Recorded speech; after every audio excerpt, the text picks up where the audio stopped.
What's going on, Tamers?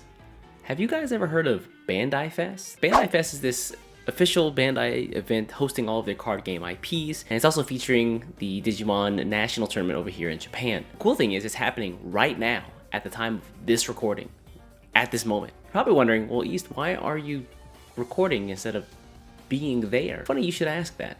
See, I learned that Bandai Fest is a pre-register event only, which means if you didn't pre-register for the event, you actually can't go. And of course, I learned about this the day after pre-registration closed. But on a brighter note, this week we did have a healthy amount of events to pull data from. Long-time watchers of the channel will know that last week we actually didn't have a meta report, and that's just because most of the events last week were purple-only cups over here in Japan, and I didn't really think it was pertinent to only pull data from like 20 or so events that weren't the purple cups, so I just decided to skip last week. That being said, though, the unfortunate part is this week, while having a good amount of events, I think we have, like I said, 65 events to pull data from. It will likely be the last week of the Rising Wind Reboot Booster meta reports, because next week the BT13 Royal Knights set does drop here in Japan, and typically the week of a release, a lot of card shops don't have events, and that's just because they're preparing and getting ready for the release date on Friday. But anyway, let's take a look at some of the decks that topped over the course of the week, a couple of takeaways, as well as the results from last week's games. So actually taking a look at the events that happened last week, honestly, with these results, I would say this is a really accurate depiction of what the meta looks like right now. With the small caveat, this really small asterisk, in that I would take this Bloomlord Quartzmon Hydramon deck and just put it right next to good old Wargreymon right there. I really think this deck is underrated, and maybe people just aren't playing because they're maybe bored of the deck, but Bloom Quartz is really effing strong. I don't know why it's not getting the results that I would expect it to. But yeah, outside of that, I think that this is a really, really good depiction of what the meta looks like right now. Red Hybrid's doing well, Blue Flare's doing well, Hunter's doing well, Gamamon is seeing a great amount of success. Mastamon may be a little bit of an anomaly here, but still, not a bad deck overall. I know you folks are getting your hands on the BT11 cards over there in the West. I hope you guys have a ton of fun with Mastamon and all the new support she got from Mireille, as well as the Lady Devimon and the Anjouwomon that just came out. And as we slide down the list here, you can see that Jellymon picked up a couple wins last week as well. Looks like we are definitely in a Ghost Gaming meta, and I think maybe this deck is stronger than I gave it credit for in the beginning. Good to see this deck with a little bit of success. Unfortunately though, Angoramon stocks are down horrendous. Haven't seen that deck top anywhere, and I don't know if we're going to see it happen here or in the BT13 set. Speaking of BT13, if you actually take a look at some of these results a little bit further down the list, I think that a lot of people are trying to prep for the new support coming out next week. For example, you see decks like Jessmon popping up again, as well as things like Alphamon, and the Shine Greymon, as well as Mirage Galgamon. What's cool to note is that all of these decks receive support in the upcoming set, and so I expect people are just trying to get back into the habit of playing with these decks again, or trying these decks out to see what combos already exist so they can just add them when the new cards come out. So diving into the first deck I want to take a closer look at this week is going to be Wargreymon. Now, I think Wargreymon has received a ton of support, and to nobody's surprise, this deck is very, very strong, very flexible. There's a ton of different ways to build this deck based on how you structure your upper end. It can be really flexible, it can be really focused on one game plan. It really is up to the imagination of the deck builder. So this deck actually comes out of an event from Indonesia. A player by the name of Frederick over there topped with this deck. And what I really like about it is that it's incredibly aggressive. So we see cards that add security attack, like, for example, the Tide Tamers here, as well as the old starter deck Greymons, which just give you security attack +1 on inheritance, as well as things like the Metal Greymon X Antibody, which also gives you another security plus. So with these three cards together, you're already checking for like 3-4 security in a single swing. Now when you combine that with the abilities of the new BT12 Metal Greymon, who gives you piercing, in inheritance, this guy suddenly becomes terrifying. So basically you can run into something and then check for security. And if that wasn't already enough, the new Wargreymon out of BT12 gives you the ability to swing at your opponent's largest Digimon on board using its raid ability, and that combined with piercing and security attack +3 means that you're going to be destroying something and taking out a ton of security at the same time. Now once you do have that perfect stack of all the security attack pluses and his ability to punch something and restand, you basically get an OTK using him. Maybe you can swing again to clear out the rest of the security and then close the game out with the Omegamon up here at the top. And if that wasn't enough, he gains +3,000 from the Metal Greymon X Antibody, +3,000 from the Wargreymon, and then +1,000 each from the Agumon and the Greymon here. So this guy is hitting for anywhere from like 17 to over 20k, which means there's almost nothing in the game that's going to take him out except some option. Again, well done to Frederick, and very, very cool deck. If you guys are interested in building a super hyper aggressive version of Wargreymon, if you were big Wargreymon X Antibody fans, this is definitely a deck to build from.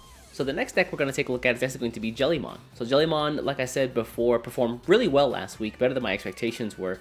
And I just want to take a closer look at one of the decks. So this comes out of a place called Yugioh, which is really far west Japan, from a player by the name of Shirome. Now this deck does combine the super duper draw engine that Jellymon provides, as well as the Kyoshiro Tamers.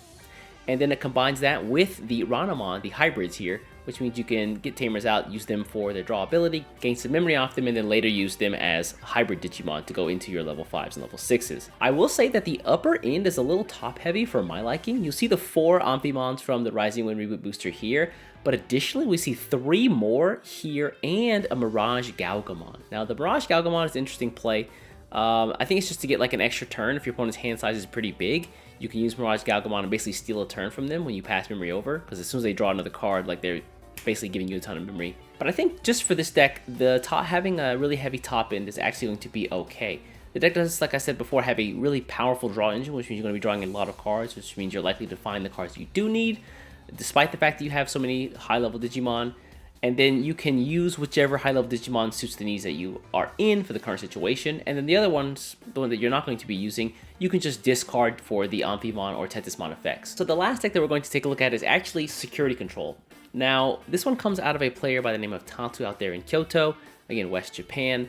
And so here's the conundrum that I have. This actually won at a pretty small event. Not a ton of people turned out for this event. However, the more that I look at this lineup, the more interesting it gets, and honestly, it really feels like a well thought out and pretty well built deck. So if we take a look at it a little bit more closely than just the cards at face value, thinking of a strategy for this deck that works out, you have, to begin with, lots of search cards. So you've got tons of memory boosts. You've got the RB01 which allow you to get 2 color Digimons that have yellow in them.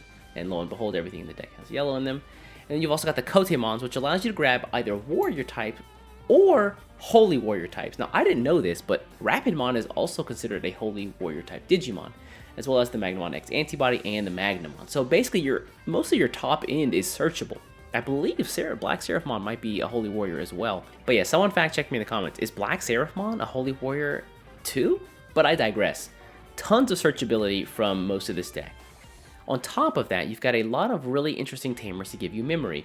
Things like the Kodi, or Iori in Japanese, tamer, who, if you have a 2-color Digimon, you, of course, gain memory. And also cards like the Mat Tamer, which just starts you at 3 every single turn, as well as lets you recycle from your trash a little bit. And then finally, the Mimi Tamer, which allows you to gain memory whenever you play an option card. Now, this is useful because it basically discounts the cost of all your options by 1. And at 2 costs for a tamer, that's a lot of value in this deck, I think. And the third prong to this deck is that it has a lot of control tools utilizing DP reduction.